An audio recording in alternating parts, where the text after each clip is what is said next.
আচ্ছা, এই ক্যালকুলেশনটা কিভাবে হলো?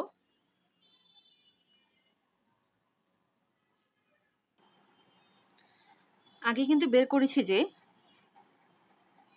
1012তম লাফে সংখ্যা রেখার 2023 পয়েন্টে পাল অবস্থান করে। তাহলে বাকি লাফগুলো দেওয়ার পরে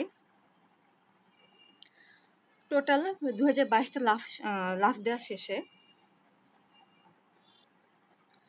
সে সংখ্যা রেখার 4043 পয়েন্টে অবস্থান করবে। কারণ একটা লাফে 2 ঘর করে আগালে 1010টা লাফে 2022টা ঘর আগাবে।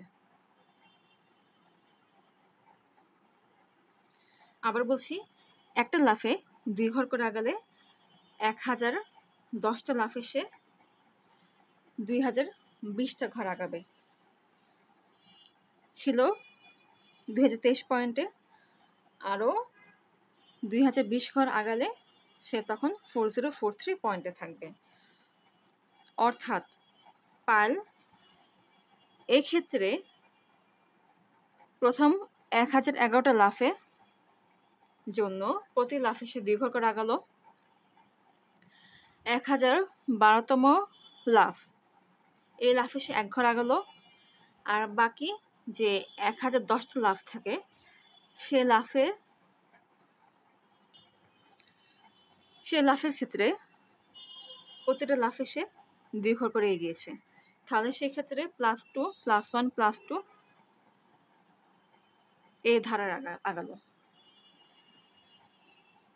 প্রথম 1011টা +2, এরপরের একটা হচ্ছে +1, এরপর বাকি 1010টা হচ্ছে +2। ওকে, তো এই ক্ষেত্রে সে সংখ্যা রেখার যেসব পয়েন্টগুলোতে অবস্থান করবে সেই পয়েন্টগুলো হচ্ছে, একটু বিস্তারিত বলছি। শুরুতে ছিল 0তে, প্রথম 1011টা লাফ সে 2 ঘর করে আগাচ্ছে। আবারও বলছি, প্রথম 1011টা লাফে সে 2 ঘর করে আগাচ্ছে। সো এই অবস্থায় সে সংখ্যা রেখা যেসব পয়েন্টগুলোতে থাকবে সেসব পয়েন্টগুলো হচ্ছে 2, 4, 6, 8, 10, ... 10, 10, 10, 12, 1014, ...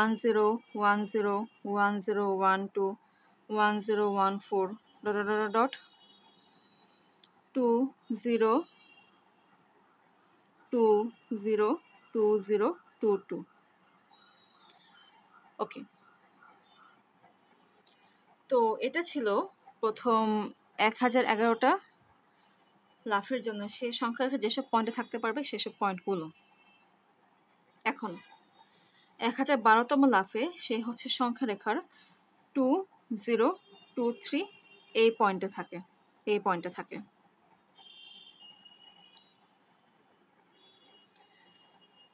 এই পয়েন্টে আসার পরে সে যদি 2 ঘর করে টানা আগাতে থাকে তাহলে সে পরবর্তীতে সংখ্যা রেখার যেসব বিন্দুগুলোতে থাকবে সেসব বিন্দুগুলো হচ্ছে 2025, 2027, 2029, ...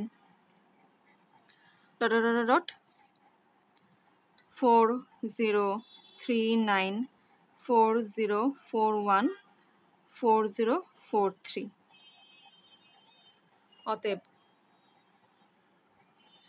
শেষ 1010টা লাফ দেওয়ার সময় পায়েল সংখ্যা রেখা যেসব পয়েন্টগুলোতে থাকতে পারবে এটা হচ্ছে সেই পয়েন্ট বা কিংবা সংখ্যাগুলো। তাহলে এই ক্ষেত্রে পায়েল সংখ্যা রেখার যেসব বিন্দুগুলোতে অবস্থান করবে এরা হচ্ছে সেই বিন্দুগুলো।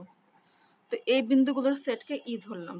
তাহলে ই ইকুয়ালস টু 2, 4, 6, 8, 10, ... 1010, 1012, 1014, ... 2020, 2022, ... না, এখানে ডট ডট ডট হবে না। 2022 এটা পরে হবে 2023 এরপরে হবে 2025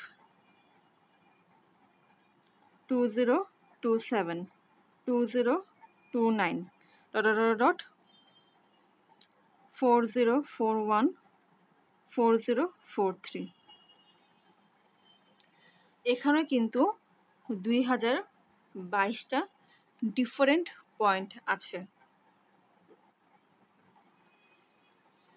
এই যে এখান থেকে এ পর্যন্ত হচ্ছে 1011টা সংখ্যা, এটা আরেকটা সংখ্যা, মানে এটা 1012তম সংখ্যা।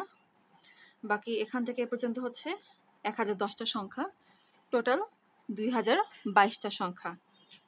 অর্থাৎ যদি পাইল এই কম্বিনেশনে লাফ দিতে থাকে তাহলে টানা 2022টি লাফ দেওয়ার পরে পাইল সংখ্যা রেখার 2022টি ভিন্ন ভিন্ন বিন্দুতে অবস্থান করতে পারবে।